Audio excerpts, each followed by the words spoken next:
பலப்படுத்த நீ பலனடைந்திட உன்னை மறுபடியும் பலத்தில் நிரப்ப பலத்தால் இடை கட்ட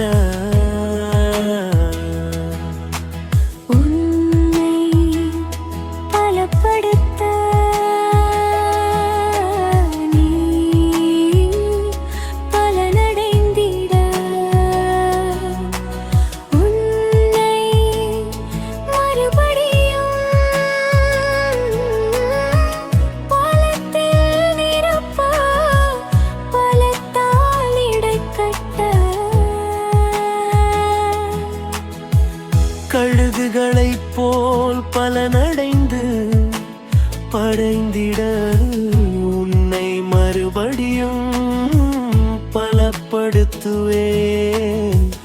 உன்னை மறுபடியும் பலப்படுத்துவேன். கழுகுகளைப் போல் பலனடைந்து பறந்திட உன்னை மறுபடியும் உன்னை மறுபடியும்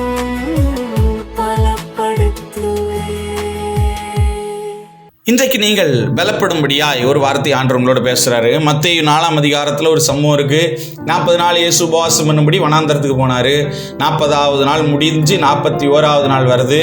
ஆமா, சோதனைக்காரன் அவர்கிட்ட வரான். வந்து சொல்றான், இந்த பாருங்க, நீ தேவனுடைய குமாரன் தானே, ஆமா, அந்த கல் அப்பமாக்குங்க அப்படிங்கிறான்.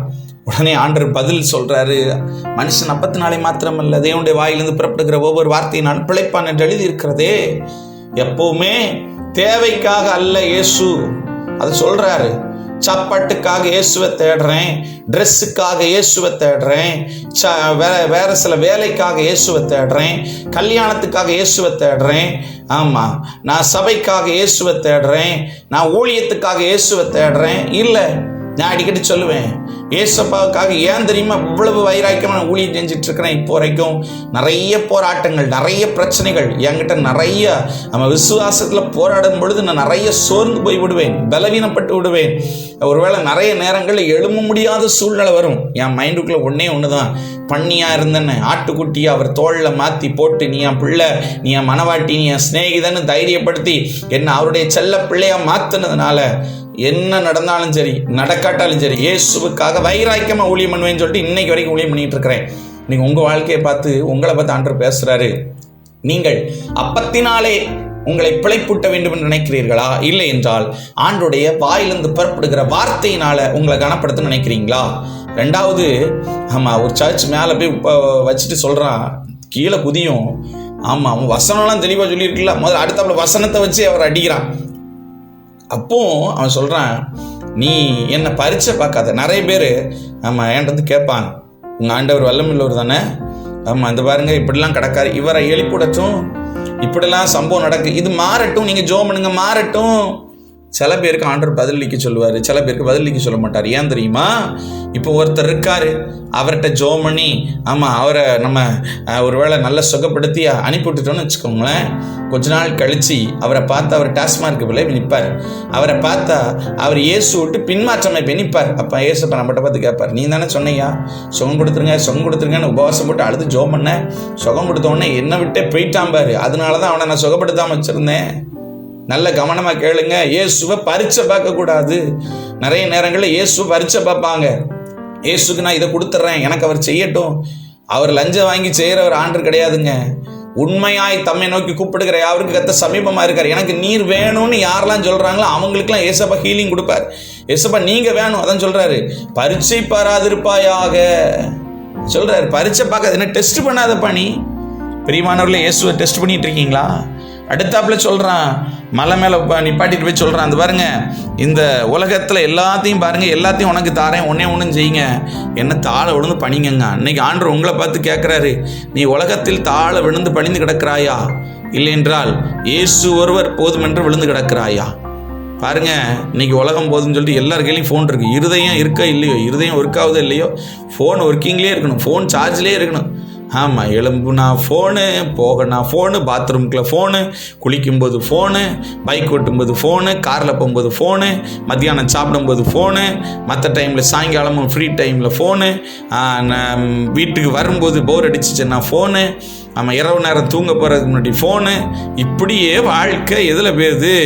ஆமாம், உலகத்துக்குள்ளே போயிருது. அதான் பிசாசு சொல்கிறான், நீ கேளு. நான் சில பேர் கேட்பேன், ஆண்டவரே எனக்கு ஒரு ஃபோன் கொடுத்துருக்க ஆண்டவரே. நான் மறுபடியும் சொல்கிறேன், ஃபோன் இல்லாத ஒரு உலகத்துக்கு போகணும்னு நீங்கள் கேளுங்க ஒரு நாள். ஆண்டவரே இந்த உலகத்தை ஒரு நிமிஷத்தில் ட்ரையல் போட்டு ஏசப்பாட்ட காட்டிட்டான். ஒரே நிமிஷத்தில் பாருங்கள் எதெல்லாம் இருக்குது ஒரு ஒரு ஒரு ஒரு ட்ரையல் மாதிரி போட்டு காட்டிட்டான். ஒரு 40 செகண்டில் ஏசப்பாட்ட எல்லாத்தையும் காட்டிட்டான். இவ்வளோ இது உலகத்தில் இருக்குது, நீ என்னை பணிஞ்சுக்கிட்டீங்கன்னா இதை கொடுத்துட்றேன். இப்போ நம்மளுக்கு ஒரு ட்ரையல் காட்டுறான்.